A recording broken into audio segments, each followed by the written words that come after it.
And it is match 11 of 24 where New Zealand take on Portugal, the second match for these two teams in Pool A. These two sides have met on 18 occasions and Portugal are yet to beat New Zealand. They last met in Glasgow of this year when New Zealand won comfortably by 40 points to nil. The starting members for both sides, and Gordon Titchens has made 4 changes from the side that started this morning. Reichenballer gets his first start along with Bryce Heem in the forwards, and also Ambrose Curtis wearing jersey 12, who was the rookie player of the Gold Coast last month. And as for Portugal, well, there's plenty of experience when you look at players like Esteves and Machus, and they are captained by Pedro Leal, who of course scored the try of the year in 2012, voted by you, the viewers, through Twitter.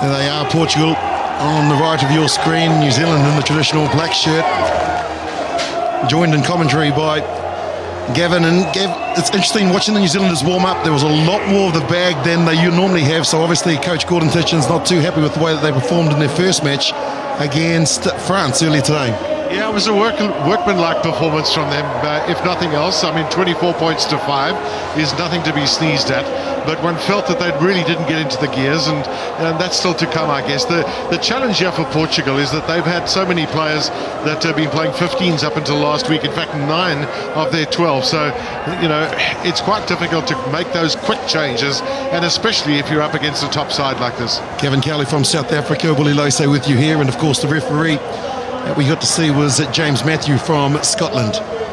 Gillies Kaka will play that pivotal role that Tomasi Thama has dominated over the last 7 years. And so we're underway in this pool match for these two sides. Portugal through Esteves going straight into Curry. Heem is there as well to add his weight. Ball is retained through Leal. Just a little bit of patience here. A lovely pass from Costa. Hitting and spinning is Murray. So New Zealand asked to do a lot of defending in the opening seconds here as Costa looks to try and get on the outside of Heem. Now they're inside the New Zealand half. Good start from Portugal. Use it! Use it, says the referee, and so now it gets freed. Leal is there. One more pass to Machus. He's big and strong as David Machus, but so is the New Zealanders who are now flooding the area of Machus, and so this will be a turnover. That's a really good start that by Portugal, as we have a look at Gordon Titchens, the New Zealand coach, as you said, Willie, maybe just maybe not entirely comfortable. Well, I guess which coach ever is. But the good start, the thing about Portugal is I think they want to try and play a high-paced game, and that's the best way to play against New Zealand, is put pressure on them and ultimately try and get in behind them, which is not that easy. Crouch! 23-year-old Gillies Kaka, who plays for the Hawke's Bay team in New Zealand in the domestic competition, and Portugal guilty of pulling the scrum, not driving square and straight. A lot of pressure on that young man, Gillies Kaka, the replacement, the apparent apprentice to Tomasi Thama. Clean shaven for the tournament is the stepper and playmaker, looking right out, finding Mikkelsen. Now Raikkonen out to Curtis, Ambrose Curtis, first touch for Curtis, and he's going to race away to score his second try rather, here in Dubai, but the first of the match, and just showing all the skills and class that he has, Ambrose Curtis scores for New Zealand. It's good to hear you talking about skills and class too, Willie. I mean, because he's obviously got the pace, and he's a young man, and absolutely great. And I think that's where Gordon Titchens has just done so well over the years, is he's brought players in and blended the youth with experience. And here's another one that you're going to see plenty of in the future, Ambrose Curtis. Well, he was interviewed during the week from the crew here from the IRB. He's a huge basketball fan for the NBA. He says that when he was growing up, his idols, as far as rugby was concerned, was Christian Callan. Loved the way that he used to be able to score tries, and well, even Christian Callan would be pleased to see another Wellingtonian playing like that. Said that he also admires Kobe Bryant because he's 40 years old and still playing in the NBA. I don't think he's that old. He's not far off it, I must say, but he's been an absolute legend, Kobe Bryant, so I'm sure Ambrose Curtis would like to end up one day as a New Zealand legend. Kaka with the restart, going deep inside the Portuguese 22, taken by their captain, Popcorn, Pedro Leal. Lykenbula is there to meet him. Estevez, he's class, he's got plenty of pace and he's big and strong, and now he looks to try and go straight. Lycuna is there and effective in the tackle. Roll out, yes. Not rolling away, says the referee, and so Portugal wanting to play the game at pace. Fed it out wide. This is Matheus. One way and then ducking on the inside, looking for some players and some space. And now they've found it. Player is available out here, and Pedro Leal just holding on to it for that second too long. The tackle was effective from him, and now Curry tidies up. Advantage to New Zealand. No advantage coming. Lost forward. New Zealand are so strong at the breakdown points, and technically they are so efficient there too, so it's very difficult for a team like Portugal playing against them. One wonders here just what the call should have been from Manuel Pereira. Whether he should have got that pass away a little bit earlier. He had a small fellow on his outside, Pedro Leal, but he's very experienced and he would have known how to bring it back in field. Well, 2-1 they've given away, and you can't give possession to New Zealand. Stand up. Suicide. Don't drop back, okay? Come forward. Here is the New Zealand bench, and here's the captain, DJ Forbes, sitting alongside Sam Dixon. His face will be the same as that bald head that we just saw there tomorrow, Gavin. It's a tradition that he's had in all the time that he's been the captain, and in fact in all the time he's been with New Zealand. Even if it's November, that still comes off tomorrow. He's a rugby soldier, DJ Forbes. Certainly has plenty of experience from the captain, David Lycuna. His first touch of the ball in this match. Mikkelsen is there to be effective in to bridge. Now they push it out to Kaka. Here's him. Plays on the wing in the 15-a-side game. In the forwards here for the sevens. And now the offload to Curry. The clean out is, well, it wasn't great. And Estevez has come through and put a lot of pressure on the New Zealand forwards there.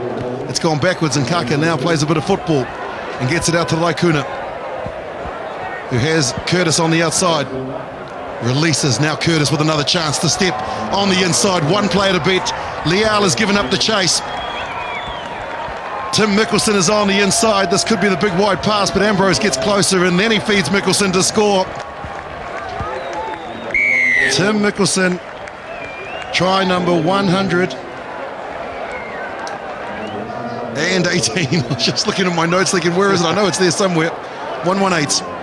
And so it is, but again, it's some great work here from Ambrose Curtis, and always aware of players around him too, just to make sure that he doesn't bosh it. Gets him back in field. Mikkelsen shows him where we want to take it, and that's right between the sticks to make the kick a little bit easier for Gillies Kaka. Well, there's another man that plays his 15-a-side game on the wing. Most tries this season, 8. Ambrose Curtis down there on 6, and if you think about the all-time of New Zealand, you've got Tamasi Thama, he's on the field, so is Tim Mikkelsen with 118. It's quite amazing to believe as well. It's quite amazing to believe that Gordon Titchens didn't really see him as a sevens player initially. Yes, Kiko, let's go, please. And he's come really, really good. Well, the captain, DJ Forbes, is on that list of 109 as well, and so Portugal now changing the tactic with the kick and chase. Brilliantly taken by Oliveira. Advantage because Kaka was offside, and Costa. In touch, no advantage. In touch, and so we'll come back for the penalty. Offside. Kick options seem to work, but the Portuguese now isolated was Manuel Costa. Went out on his own, and half the team that are out to the right didn't even know that he'd actually tapped and gone. There is the siren for the half-time break. Mikkelsen going in, trying to be effective, and he has. Holding on the ground. He's won himself a penalty, and now he taps and goes himself. Knocked back 10 metres, and so the referee will play advantage if they don't score from here. Curtis out to Lykenbula, and here comes another Centurion. Lotte Lykenbula will score New Zealand's third try.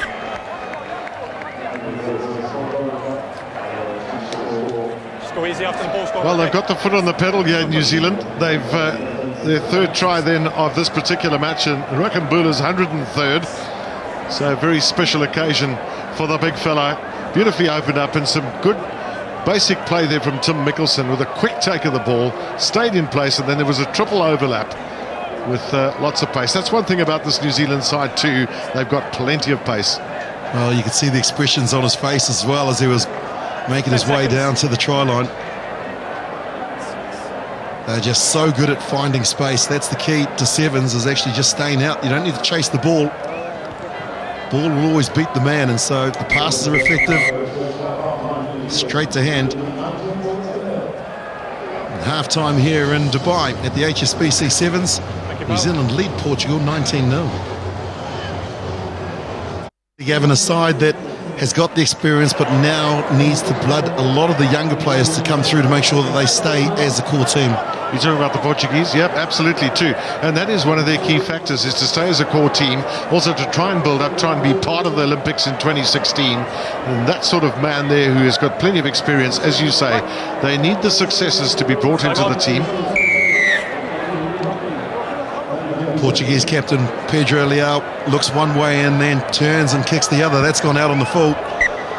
And so another mistake for the Portuguese, offering possession back to New Zealand with a penalty on the halfway mark. Well, he's a young man, is Ambrose Curtis, 21 years old.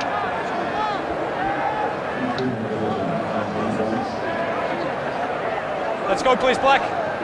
Well, that's pretty much what we were talking about too, as Gillies Kaka gets himself ready for this. That's where New Zealand have done it well. They've just brought the younger players in where it was needed. Okay. David Raikkonen taking in the tackle there as Mickelson now finds that he has to actually come back and running across the field to try and find where some space is and some extra players, and Heem is there. And now Bryce Heem looks to try and get on the outside. Here's Curry. Lost it forward, and so perhaps not the patience that Gordon Titchens was talking about. Second time a boot's been lost in the match. Bryce Heem just get the double knot going. You a fan of those coloured boots, Gavin? Do you like them, or were you the old traditional? In fact, were there coloured boots when? Of course there was in your time, wasn't there? There wasn't. We were black and whites. It was black or black. Black or black. Black with 3 white stripes.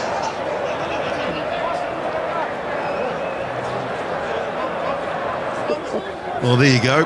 That'll make you feel more comfortable. Gillies Kaka with the all black rugby boots, black laces as well.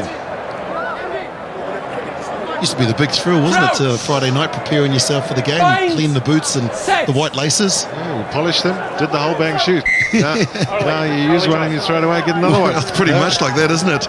As Portugal have the ball through their captain Leal. Lost forward on the ground. Lost it forward there. And just another mistake. Earlier today, New Zealand beaten France 24 points to 5. And Portugal in a tight match against Kenya went down by 3 points. Took a lot of the stuffing out of them too, that Portuguese match against Kenya. New Zealand seemed to, that first match, to then not get out of first gear. They're into second now, working their way towards third. Much better performance definitely by New Zealand. And look at that, there is the history between these two. 100% record to New Zealand. 95 tries to 16. Yeah, that does tell a story too, doesn't it? 95 tries, so exceptional ability, attacking ability. Kaka feeds the scrum. Now Leal tries to disrupt him, but kicks it straight into the hands of Mickelson, who finds Raikkonen and goes on one of those runs on the angle to then free it up for Curtis. Now Ambrose Curtis breaks away. Curtis, Ambrose Curtis is in. Brilliant play that by Ambrose Curtis. His second try of the match then. And he certainly could have scored another, which he opened up for Tim Mickelson. Some excellent play here from Raikkonen. Just got that pass away with the one arm. I'll tell you what I'd love to see, Willie, is a couple of people in a 100-meter dash. This is one of them, Ambrose Curtis, and I'll throw a referee into the mix too, Rusta Rashivenga. We could have a good race. Yeah, he's quick, all right. There's no doubt about that. There's a number of players we could put in that race. Dan Norton, Max Watson, Carlin Isles. There's a par. You never know. There's a few others we can think about. Scott Hastings, could we slip him in? Please. We'll give him some starting blocks to get him going. You'd have to start him on the 50-metre mark. Scott Hastings, one of our commentary team here in Dubai, former Scottish international. Time on.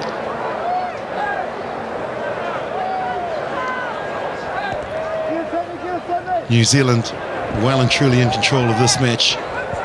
Some changes been made as well, because that's Sam Dixon that's just come on the field, and so has Sherwin Stowers in jersey 9. But the ball with the Portuguese, and here's Pedro Leal trying to get on the outside of Joe Webber. Oliveira, he's another good player for Portugal. There's Oliveira as they try and now work the angles. Lucas is there wearing jersey 6. Ugly play, but Carl Murray has to pick it up, and now he goes into contact. Referee says the New Zealanders are using their hands illegally. Beaten by the ruck. And the quick tap. Okay, Lucas, Costa, Leal. One more pass gets it to the man out wide. There's another one that's just come on, Rodriguez. Better play from the Portuguese, just showing a little bit of patience of holding on to possession. And then the chip kick there from Leal. Oliveira chases. If the bounce is up, he should score. But I think he's been held up by Bryce Heem. Tremendous defence from the New Zealander. And you saw that acknowledgement from Oliveira too. He tapped him on the head after the decision had been made. Oh, this is wonderful, Gavin. It is too, and great that the referee was right on the spot to make the call too. That is a classic for any young people watching, showing how you can stop a try being scored. It's a ball tackle and just getting yourself underneath the player carrying the ball. Absolutely brilliant tackle that. Yeah, he's had a tremendous season, has Bryce Heem for the Tasman side in the New Zealand domestic competition. They were playing in the championship, which is like the second division of the domestics, and they won promotion through to the premiership next year, and so he had a big hand in that. Tight hit to New Zealand, and so they're going to have to go coast to coast right from their own goal line. Webber out to Stowers, and he can motor this kid. Stowers on the inside to Webber. Here comes another try for New Zealand. Their ability to push the ball into space and then to support. And Joe Webber, a product of the Hamilton Boys High School that won the World Championships in Japan, will score his first try here. That's his 19th try then, and again this goes the full 80 meters. Terrific support play as we often see from New Zealand, and ultimately a fairly easy run in for Joe Webber. Well, that all came from a scrum that was Portugal feed, and so the tight head, and they pushed it wide, and Sherwin Stowers, I've seen him do that on a number of occasions. He was instrumental in the gold medal victory at not only the Commonwealth Games but also in Moscow just a couple of months ago. The high restart, asking questions of Dixon to get up and compete, and he's pushed it back. And now Kaka turns, finds support from Raikambula. Back into the pocket, Tharma's on the field. It's okay. They needed to clear out there, and so they were a little slow with the New Zealanders, and that's why they've turned it over. Betancourt did very well to come in and to take the ball from the New Zealand ruck. Pedetta looks like he's got isolated. Possible turnover here for New Zealand. Great efficiency at the breakdown point again by New Zealand. Well, Sam Dixon, he's got plenty of energy running, and gets it back to Tharma. Tharma looks one way and then he gives it back to Stowers. Sherwin Stowers. The cut from Webber. The lovely footwork from Webber. Fighting hard is Portugal to try and get the ball off Stowers, but New Zealand, as the siren sounds, Tharma, not a good pass along to Kaka. Heem is on the outside if required, and look at the footwork there from Gillies Kaka, now freeing up Bryce Heem. Heem looking for the loop. The step, the power, the acceleration, and then the try. Just like that, he used everything that you need in sevens to score. And New Zealand will keep their 100% record against Portugal intact. 6 tries here for New Zealand, and once again the ball sweeping downfield. Some terrific play. We'll just watch the footwork here of Gillies Kaka. steps, just explodes when he needs to, and then brings in another one of the speedsters. So it's a comprehensive victory here for New Zealand over Portugal, as the finishing touches are put there by the All Black speedster. Much better performance from New Zealand than what we saw earlier today. And so New Zealand have beaten Portugal by 38 points to 0. New Zealand's Tim Mickelson. Tim, Titch wasn't entirely happy earlier. He's blooded you all now. Is he going to be happy with that? Yeah, you know, our first game we didn't start that well, and we sort of got better as the game gone on, and really wanted to start well in this game and try and put some points on, and I think we've done that. Long time between drinks, as you say. 2009 last time you won here. Yeah, I've actually never won here before, so it'd be great to do. You know, we got our last game versus Kenya. We always seem to meet them here and always have good games, so hopefully we can go one more tonight. See you later, Tim. Thanks. Thank you.